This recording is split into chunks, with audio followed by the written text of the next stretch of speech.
Good afternoon and welcome to the second talk on ancient Indian theatre by Professor Bharat Gupt.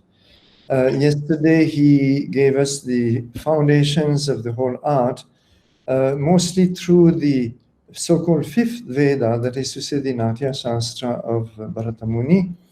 And today, in an extension of this, he's going to show us how this very rich tradition was, even though we speak of classical Indian theatre, was not at all exclusively classical, not at all exclusively Sanskrit, and it was both regional as well as pan-Indian.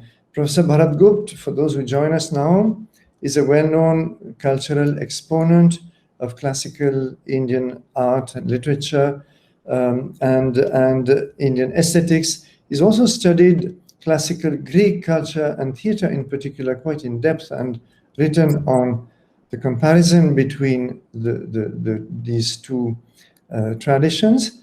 And he's written texts on classical, on Dharma Shastras, also on the dramatic concepts, Greek and Indian, and on India, a cultural decline or revival. So he's been at the center of many of these important cultural issues, and he's been recently trustee of the Indira Gandhi National Centre for the Arts and promoting a lot of cultural activities under that banner. So with this brief introduction, Bharatji, I will request you to take the stage and complete your journey through Indian theatre. Namaskar, everybody. So I begin with a auspicious verse in praise of Shiva. Ganga Taranga Ramaniya Jata Kalapam Gauri Nirantar Vibhushitavam Bhagam Narayana Priyamananga Madapaharam Varanasi Purapatim Bhaja Vishwanatha. Welcome, friends, to the second part of this talk. And I will be talking about how classical or ancient Indian theatre was not regional, but it was an all-India theatre, and it was drawing upon everything that happened in various parts of the country. Now, the question that arises is, how do we know? Is it an interpretation of mine?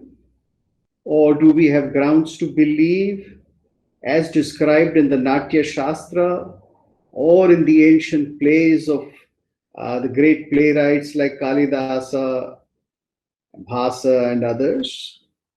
Well, as a matter of fact, it is both the ancient text of the plays as well as the Natyashastra that talks about the all-India characteristic, the pan-Indian characteristic of ancient Indian theatre. The Natyashastra, as a matter of fact, is all the time targeting what we may call today as a matter of something much closer to our lives, practically, a pan-Indian audience. An audience which comes from all over the country, and a set of players or a tradition of performers who go all over the country. It is not that they are just regional players. You see, today, Kudiyattam players, although they perform all over India and now outside India as well, they come from a region of India and they are known as Theatre of Kerala. Similarly, Bhavai belongs to Gujarat. Baul songs and Baul performers, they belong to Bengal. And that is why sometimes these so-called folk forms are always called regional forms or traditional, belonging to a region. Now, ancient Indian theatre was simply not that. It was drawing from the whole of the country. The first thing to observe about that is that it was the only multilingual theatre that we have in history. You see, the theatre of Greece was played in the city-states, and the great performers and the great playwrights, they all belong to the region of Attica. And Attic Greek was largely the language of ancient Greek plays and the dialects around it. Similarly, when we think of other theatres, let's say British theatre, then we think of theatre that started with Christopher Marlowe, Shakespeare, and all that. This is 1594 onwards. So it belongs to a region and belongs to a language. That's why you always call French theatre, German theatre, English theatre, and in modern times, we say Bengali theatre, Tamil theatre, Hindi theatre, etc., etc. But this was not the case with ancient Indian theatre. As I was trying to tell you yesterday, it is not Sanskrit theatre. This term was used for the first time by Western Indologists to describe something called classical theatre. You see, they came and said, do you have a classical theatre? Yes. Somebody said, we have Kalidas. And then they said, okay, then classical theatre of India is Kalidas, and Kalidas is the Shakespeare of India or Aeschylus of India, whatever. But this is not true. Because if you look at any ancient plays, the characters are speaking in 5 to 6 to 7 languages. And the principle followed is different.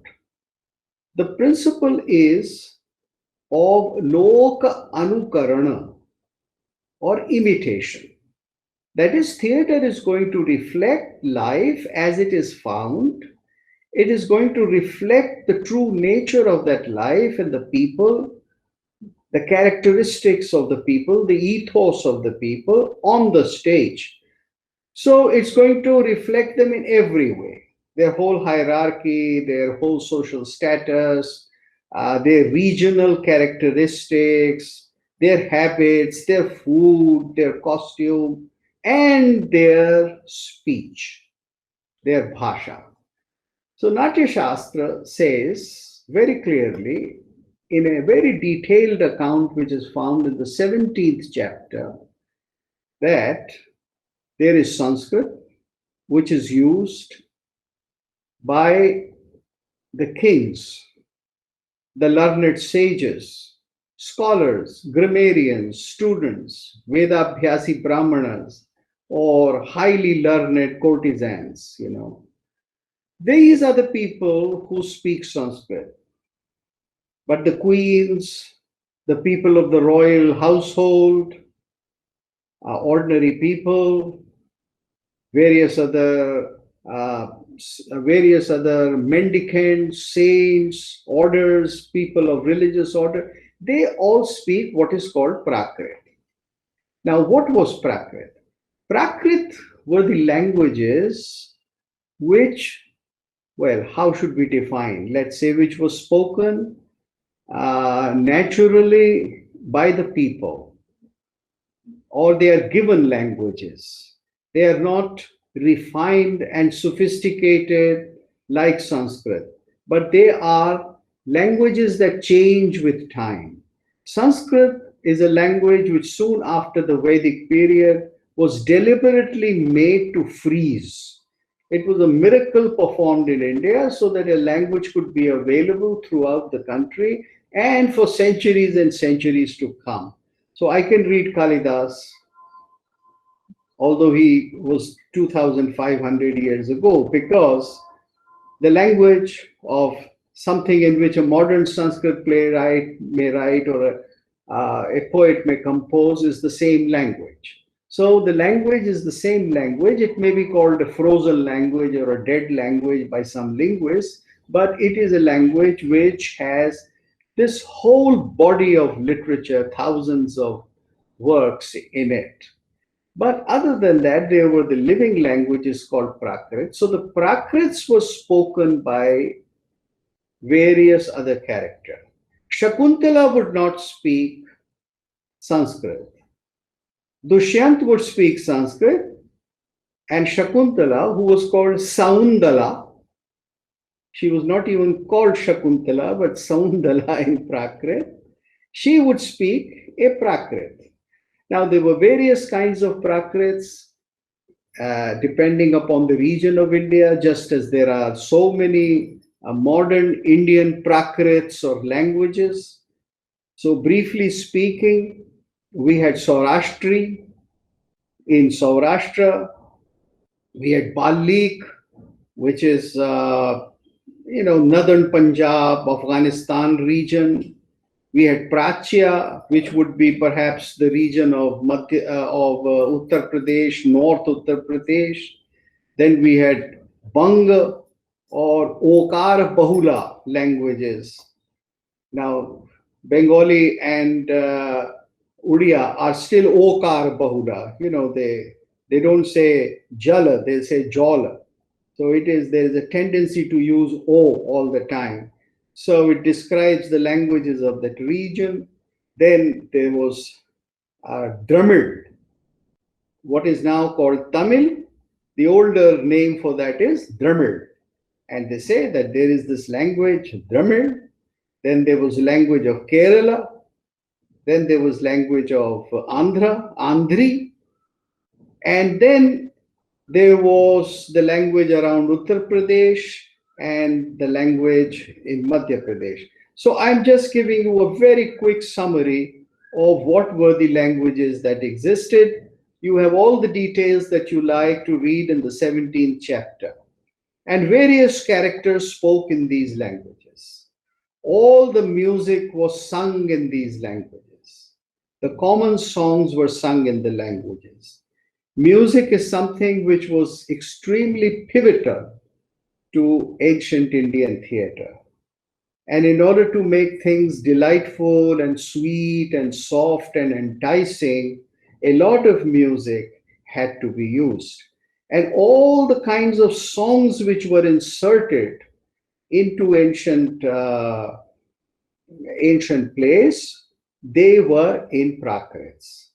You see, if you try to imagine a performance as it happened 2000 years ago, then it would be entirely different from what we see as dialogue-based performance anywhere in the world today.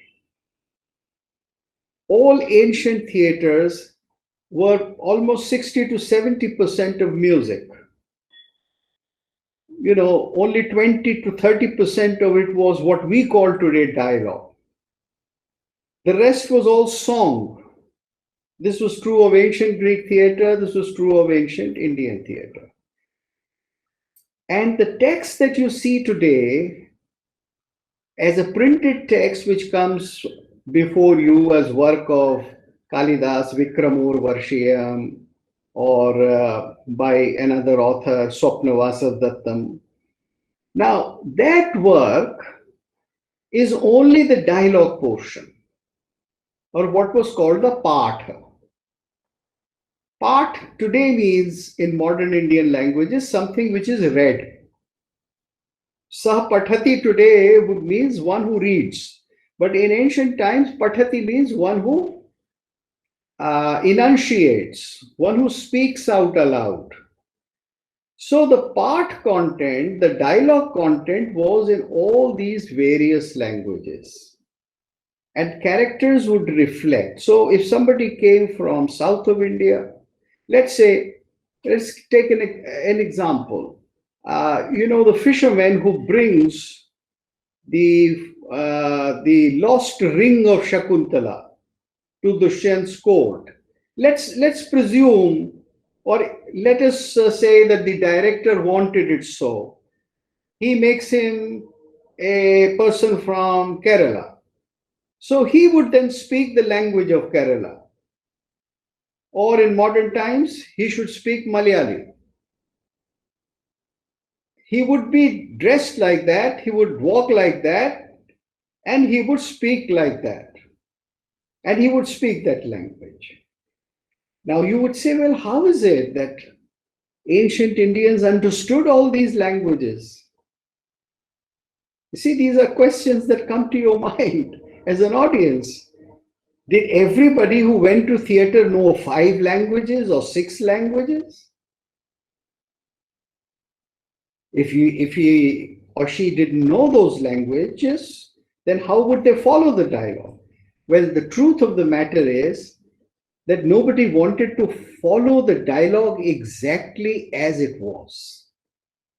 The ancient audience wanted to see so many things going on there. They wanted to see dance. Somebody was more interested in dance. Somebody was more interested in action. Somebody was more interested in music. Somebody was more interested in perfect enunciation. There is a verse in Natyasastra which says that Acharya samam icchanti. Those who are great experts of theater, Acharya, they want everything in proper measure. And they enjoy everything. Acharyaha samam icchanti, vyaktam icchanti pandita. And the scholars want that all the words and the languages are spoken correctly. So the scholars would understand all the 5 and 6 languages, Sanskrit included. Narya madhuram icchanti. The bulk of the audience, which were women, Naryaha madhuram icchanti, they want some sweet things. Sweet things means they want romantic scenes, they want very beautiful songs, they want nice dances. Narya madhuram icchanti. And those who are neither women, nor acharyas, nor scholars, what do they want? Well, they want action. Vikrushtam itere janaha. Those who are neither of these 3 categories, they want, they want a lot of contests, they want action, various kinds of actions that are permitted in the plays. So this audience was not just concentrated on following the dialogue. You see, today, if you don't follow the dialogue, a modern European play or even a modern Hindi play or a modern Indian Bangla play will not make much sense to you. Because modern Indian theater, urban theater, is entirely based on dialogue. Because this genre of theater is not Indian. It's a European theater. This is the theater which was born in late 16th century Europe, when it was revived after studying Aristotle. So they said these are the 6 things that come from Aristotle, and they revived it. They could not revive song, they could not revive dance, because these are very practical arts which can't be recreated by reading books. And so they made a dialogue-based theater. And this was the theater that flourished, closed in between by the Puritans, but then it flourished till 19th century when it came to India. And then this was the theater which was revived as urban theater in India, and it was patterned after the European theater. So we had the birth of Bengali theater, Hindi theater, Tamil theater, etc. in late 19th century and earlier 20th century. This is modern urban Indian theater, but ancient Indian theater was more like Kudiyattam. It was more like Teyyam, or it was more like Kathakali or Bailata. These forms which are traditional forms, or They were the dramas which were full of song and dance. There was more song and dance in there. And that was part of the script, not the dialogue script which the playwright wrote, but the performance script. And so many things were inserted into the performance by the director and by the actor himself. He would be creating them there and then. So many interactions, so many interpretations of the dialogue, they would be created there and then on the stage, and he even had the freedom to create his own dialogue. And the audience would assess it, and if they liked it, they would say once more and once more. So this was a highly participatory kind of theater in which the audience was very important. Now, Natyasastra describes the nature of the audience in different parts of India. There is a technical term for it called pravritti. I don't have time today to explain to you the 11 elements of ancient Indian theatre, but one important was pravritti. And pravritti was the taste of the Indian audience in different parts of India. So Natyashastra,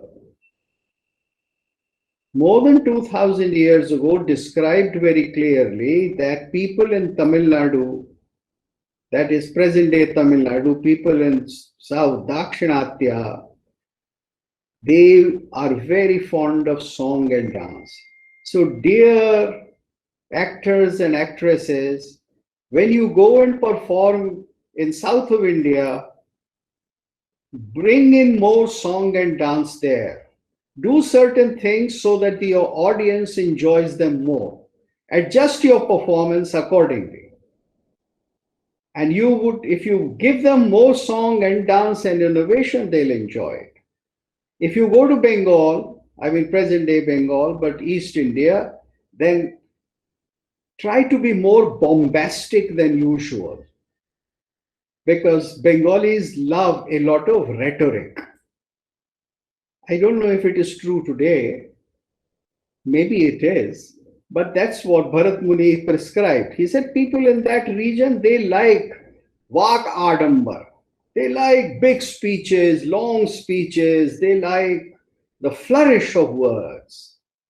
If you go to North, where our Jat brothers live, then they like a lot of action. They like a lot of fighting.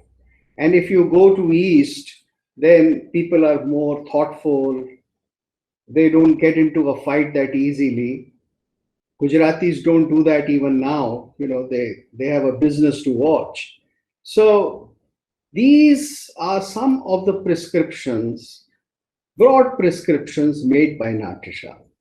Now, what does this prove? This shows that Natyasastra is talking about all India audience. And the performers were all India also, because they came from different parts of the country. You will not have that variety. You will not have that egalitarian setup unless the actors and the performers also came from various parts of the country. So this was the linguistic situation for ancient Indian theatre. And if you imagine it, it was a very, very different thing from present-day theatre, but it was. Now, you don't find these things, these songs, all kinds of gestural actions in a play script. You see, a playwright like Kalidas would only write the dialogue. And very often, even the dialogue in successive editions would undergo change. Professor Vasant Kumarji, whom you know, I'm sure some of you know, those who are acquainted with Sanskrit studies, he has prepared a beautiful edition as to how Kalidas's Abhigyan Shakuntalam changed over time. And people even changed the dialogues. They expanded on certain verses, they deleted certain verses, they inserted certain verses. So you see, ancient Indian theatre was a highly interactive thing, a highly creative thing, and it was dependent a lot upon the requirements of the audience. Now, that's said, we must go to the next question. Did the genres as described in the Natyashastra, the 10 genres, Dasharupaka, did they stay the same way over centuries or over millennia? Did they not also undergo a change? Did they not also transform? Yes, they transformed. They also underwent a change. Some of the dramatic genres described, like Samavakar, like Ihamre, they became extinct very early. So you don't have any great plays surviving in them. There are hardly any plays. Some of the genres, they underwent so much change that they disappeared in their own name and they acquired various other names. And so many sub-regional forms developed. For instance, Abhinav Gupta mentions a form, a genre, which seems very, very popular in his time. It was called Dombika, performed probably by Dome. Many people think that Domes are the performers who, went out of India, and they are the Rom or the Gypsies. They are the performers. Now, he gives detailed description of this form. Now, this is not a form which is mentioned by Bharat Muni. So obviously, it is one of those genres which developed. And dozens of genres like this developed over centuries. They flourished for a while, and then they merged into something new. So the later text, medieval texts of performance, like Sangeet Ratnakar, they mention a large number of these small performances and these genres. Now, these genres were not always full-fledged genres. Sometimes they were very small for a very specific purpose. Like Lavani is mentioned. Now, Lavani today is nothing but a small dance, but it seems from earlier description that it was a dramatic performance and that it had characters in it. So, Natyasastra was not a text which said, we prescribe you this, keep doing this again and again and again and stick to the rules. It gave the rules, but these were the rules which would be used creatively by the performers. So it gave the rules of acting and the kinds of acting, and it made an analysis of acting, that all acting would be of 4 kinds: Angik, Vachik, Sattvic, and Aharya.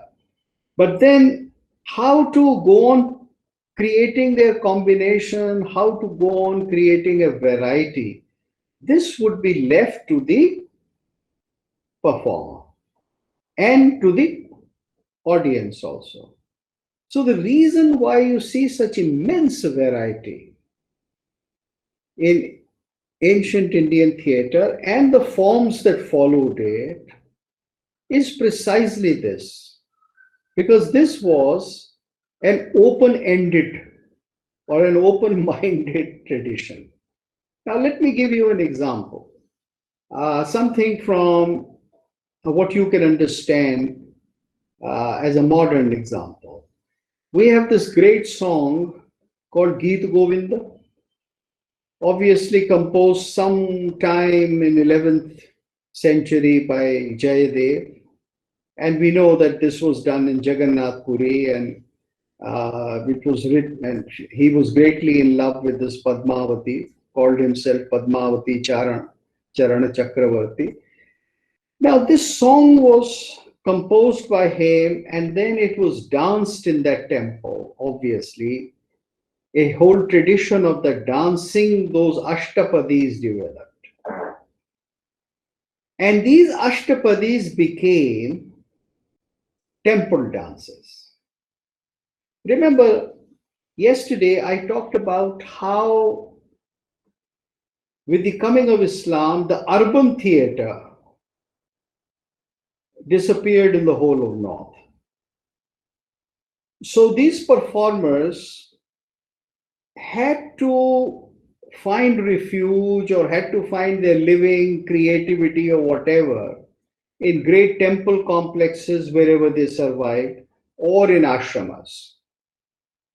So they took these various aspects of performance and readjusted them to tell stories which were more suitable to performance in a temple before bhaktas and not before a secular audience. So new genres were created. Ashtapadi of Jayadev came at a time when new things were needed for temple dances. So it came in 12th century, and then from one part of India, it traveled to the rest of the country. You have a version of it in Sanskrit, the original, and that was danced all over India as it is danced even now. You have Jayadev's Ashtapadis being danced in Bharatnatyam, in Tamil Nadu, in Kerala, in Mohiniyattam. Even some people have tried doing it in Kathak, although that is a revival. And of course in Odissi. And then in Andhra, in Kuchipudi, yes. So it traveled all over.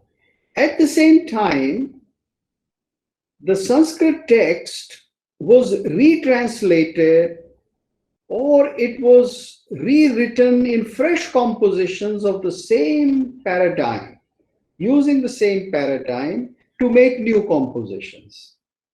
And that is how a combination of Sanskrit and the local language you can see even today in Kuchipudi, in performances like Bhama Kalapam, or in Terukuttu, or in Bailata. All these things are still living. This is how the performance got translated again and again for regional purposes, and it traveled to various parts of India. And it changed from one genre or from one art form to another.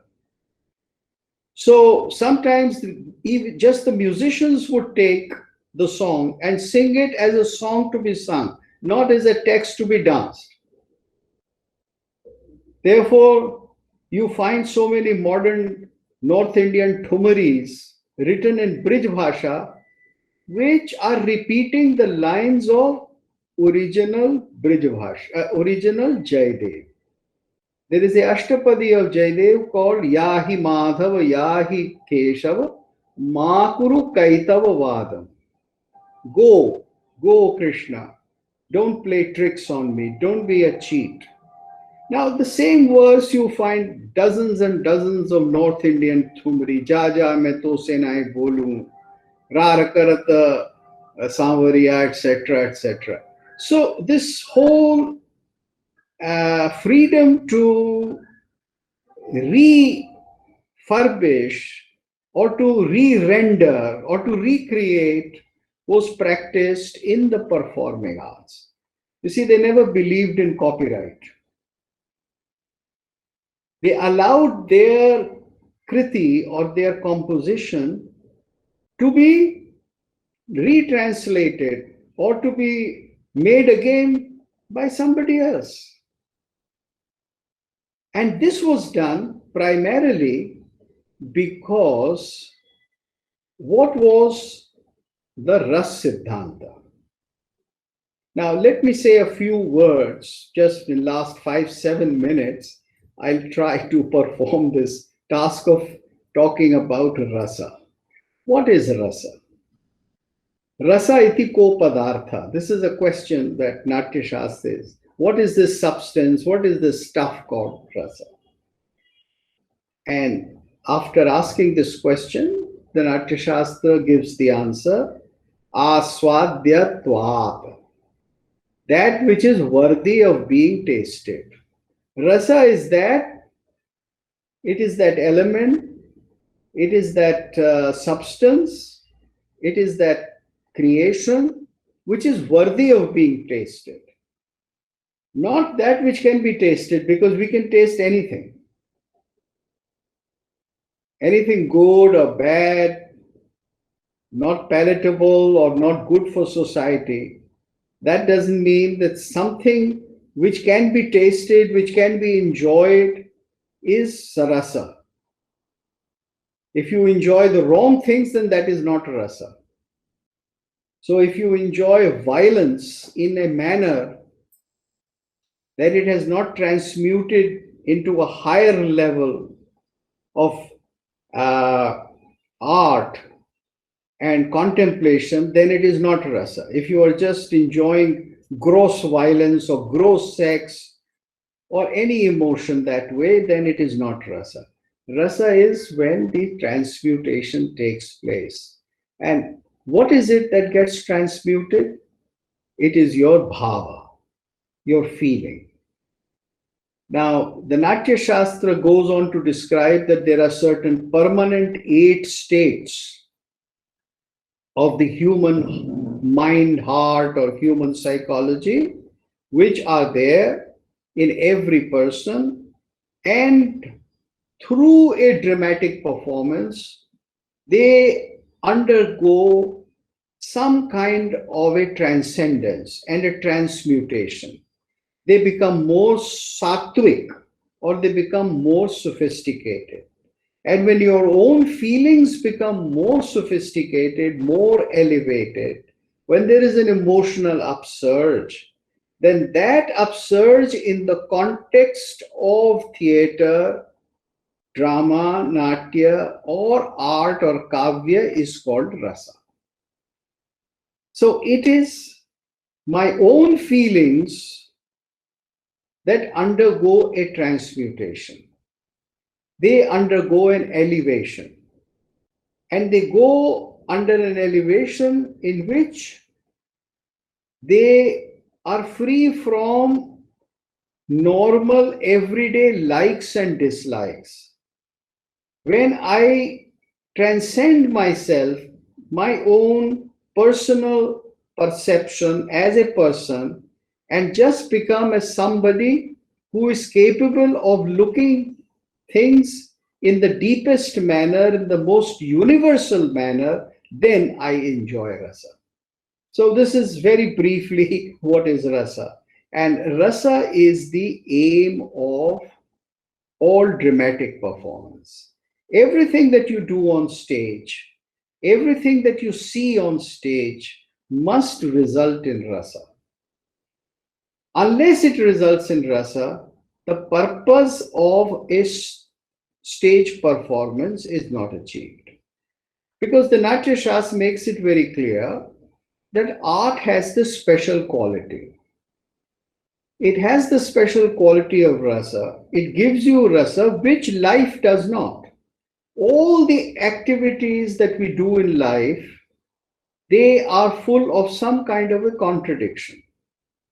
They are full of likes and dislikes. So I like somebody for some reason, I dislike somebody for some reason, or I am just not concerned, I am indifferent. But the capacity of art is to raise my feelings beyond likes and dislikes and indifference, so that I can enjoy an emotional state, let us say a state of love, without any possibility of an interference. You see, all emotions in life, the best of the times, we are threatened by something. I may be very happy sitting somewhere and I'm saying I'm having a good time. But at the back of the mind, there is some kind of a fear that this may not last. that there may be an intervention, that there may be some kind of a sudden change. And I'm more worried about that, right? This is the situation in life. But in art, that situation changes. I am into an emotion beyond any kind of a possibility of somebody obstructing it. I am able to enter that emotion through a transcendence and taste something of that emotion that I never taste in life. That's why Abhinav Gupta calls it nirvighna pratiti. That is, I taste that emotion. I taste that bhava. Emotion doesn't mean just sentiment, it also means a state of mind. Without any interference, without any discoloring, I enjoy it in its purity, without obstruction. So, enjoying my own emotion, my own self, through the medium of art, through the medium of acting, which I see on stage, all the art that is done there is rasa. And the purpose of Indian theatre was to bring rasa within the audience. Now, of course, there are many debates as to where is rasa. Is it in the actor? Is it in the audience? Is it in the writer, etc.? But apart from that, it is very clear that whenever you see a great work of art, when you are close to it, in no matter what language or what time or place it is, whether it is Shakespeare or Kalidas or Rabindranath Tagore or Potana or whatever, you have that elevation, you have that upsurge and a perception of something which you will never get by anything worldly, by any philosophy, or by any perception of or any darshana. It is a first-hand experience that you get by experiencing theater or music or painting or anything which can be called artistic. So we stop here today and we invite questions now about what I spoke today and yesterday, and feel free to mention that. Thank you so much, Bharatji. It was another brilliant panorama of Indian theatre.